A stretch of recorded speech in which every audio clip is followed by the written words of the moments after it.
อ่อนยันลวกปากเด้งๆนุ่มๆจุซี่มื้อนี้เจ๊จะพามาเฮ็ดไข่ตุ๋นหม้อไฟเด้อที่เจ้าเคยไปกินน้ำร้านจะได้รู้ว่ามันง่ายขนาดไหนไข่ตุ๋นหม้อไฟน่ะ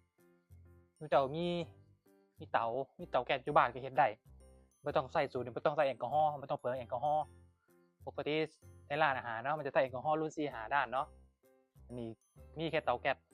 เจ๊ก็เชื่อว่าทุกบ้านต้องมีเตาแก๊สกับเตาถ่านก็ได้แต่ว่าต้องคุมไฟให้เป็นกับหม้อไฟแค่นั้นล่ะไข่ที่เจ๊เฮ็ดไว้เลยได้เนี่ยไข่เจ๊ใส่5หน่วยเด้อ5หน่วยแล้วก็ใส่พริกไทยลงไปหน่อยนึงเพื่อดับกลิ่นคาว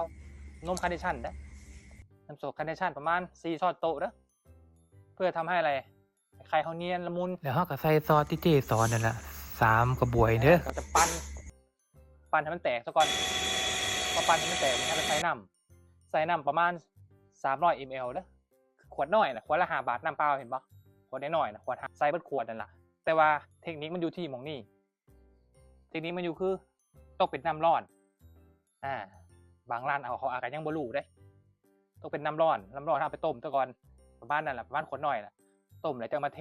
ใส่แล้วก็ค่อยเอามาปั่นอีกเทื่อนึงให้มันเข้ากันไข่เขาก็จะมีความร้อนอยู่แล้วพอเขามาเฮ็ดนี่แป๊บเดียวมันจะสุกแต่เขาใส่น้ำเย็นนี่กลัวไข่จะสุกนี่มันจะไหม้ขอบกระทะแล้วมันจะไหม้น้ำขอบนี่สังเกตเขาเจ้าออกมาเสิร์ฟนี่ไหม้ไว้ละไข่ขอบนะตักขึ้นมากระดำละแต่ว่าสูตรเจมันมีไหม้มันคือเทคนิคเล็กๆน้อยๆที่คนมองข้ามแล้วก็ไข่ก็เนียนกว่าน้ำเย็นเจเคยลองเห็นมาเบิ่งแหละเราจะใส่ไฟอ่อนเด้อใส่ไฟอ่อนขนาดไหนดิใส่ไฟแห้งประมาณนี่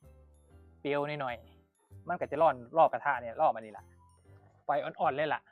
เทไข่ลงไปไข่เขามีความร้อนอยู่แล้วที่อันนี้มันจะมีฝาปิดเนาะแต่ว่าเจจะเอาเนี่ยปิดจากฝาปิดเจปั้นเหียไปใส่เอาเนี่ยปิดเจเซลแบบ5-10 นาทีค่อยๆเปิดเบิ่งเอาว่าไข่เขาได้ไปเซตโตไปถ่าไข่เขาเซตโตก่อนค่อยแง้มเบิ่งไข่เริ่มเซตโตแล้วเขาก็ใส่ท็อปปิ้งเขามักหยังล่ะใส่ไปเลยกุ้งหอยปูปลาล็อบสเตอร์แมงกะพรุนหัวกระสุนอะไรแต่ทุ่มเจ้าไอ้โอ้ดิมา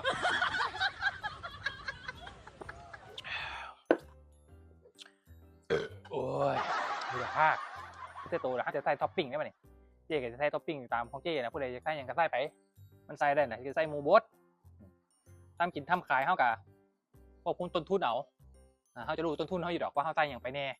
กับไปต่อยอดกันเอาพวกเครื่องท็อปปิ้งเขาเนี่ยเขาเฮ็ดซุปมาแล้วเขาอบอีกแป๊บเดียว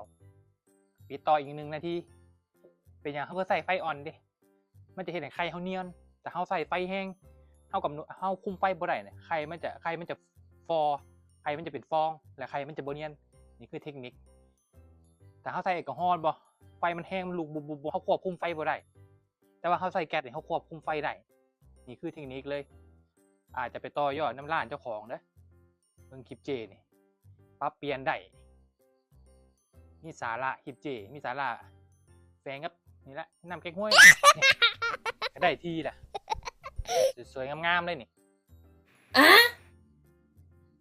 เนื้อเนียนๆเลยนี่เขาก็จะมาหั่นหอมโรยบ่ะเทียมเจียวหอมเจียวโรยหอมลงไปแบบต้นหอมลงไป